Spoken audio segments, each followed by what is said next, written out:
आज मैं अपने खेत में आया हूँ और आज जो मैं जड़ी बूटी आप मेरे हाथ में देख रहे हैं, ये बहुत ही गुणकारी, बहुत ही लाभदायक और कहना चाहिए बालों के लिए सबसे असरदार।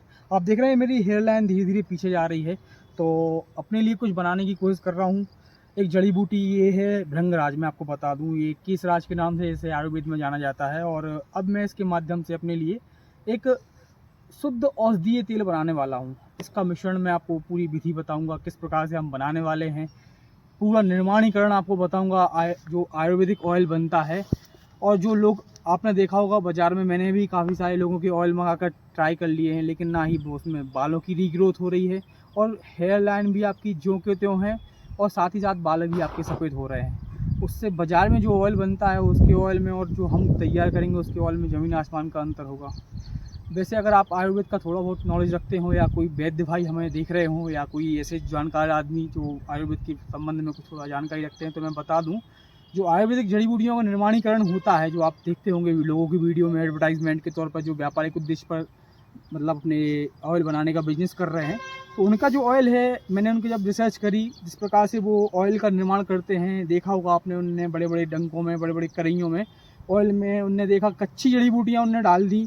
मतलब पकी हुई जो जड़ी बूटी होती है, सूखी हुई जड़ी बूटियाँ, इस प्रकार की सभी प्रकार का मिश्रण करके उसमें डालते जाते हैं। 15 से 20 जड़ी बूटी डाल दी, उन्होंने बोलिया हमारा हर्बल ऑयल, आदिवासी ऑयल, XYZ सभी प्रकार के ऑयल उन्होंने रेडी कर बेचना चालू कर दिया। लेकिन एक्चुअल में अगर आप जानते हैं कि इसके बारे में, तो ऑयल का निर्माणीकरण होना चाहिए, जो इसका तेल बनना चाहिए, तो उसका एक विधि होती है, एक प्रॉपर तरीका होता है जो आयुर्वेद में है। इस प्रकार से कहा जाए, अगर किसी भी चीज़ का आप ऑयल बनाएंगे, तो कभी भी आप अगर सूखी जड़ी बूटियों का ऑयल बनाते हैं, तो उसका पहले पथ बनाना पड़ता है। पथ के साथ जब वो निकल के छन के आधा बचता है हमारा, तो उसको जड़ी बूटी का सार निकल कर आता है, उसको उसमें इस्तेमाल कर सकते हैं ऑयल बनाने में। लेकिन लोग करते क्या हैं, अपने फ़ायदे को दिखाने के लिए, एडवर्टाइजमेंट बनाने के लिए, लोगों ने लखाई कढ़ाई में उसने डाल दिया, ये डाल दिया, वो डाल दिया, सब सूखी सूखी जड़ी बूटी भर भर के दे देते हैं।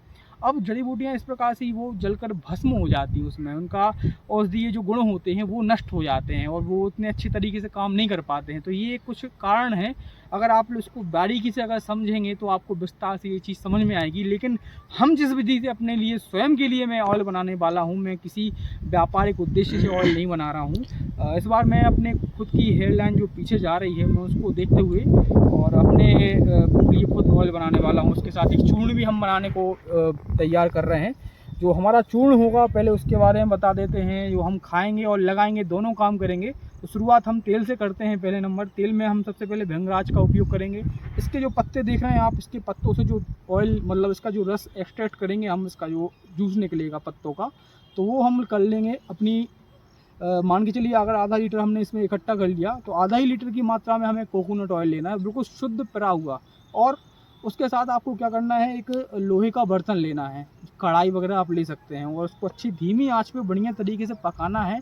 उसमें से जब इसका जो इसमें जो पानी रहेगा, इसके पत्तों में रहता है, साथ में साथ संचित हो जाता है, तो वो पानी भाष्मीकरण होकर धीरे धीरे उड़ जाएगा, और बचेगा जब हमारा कोकोनट ऑयल, और इसका जो एक्सट्रैक्ट का जो बचेगा लास्ट का, तो वो आपके लिए बहुत लाभकारी होने वाला है। आपकी हेयर लाइन ज्यों की तो वापस आ सकती है, ऐसा आयुर्वेद में लिखा है, मैं नहीं कह रहा हूँ। ये चीज़ आज से करीबन 550 वर्षों पहले हमारे ऋषि मुनियों कह चुके हैं।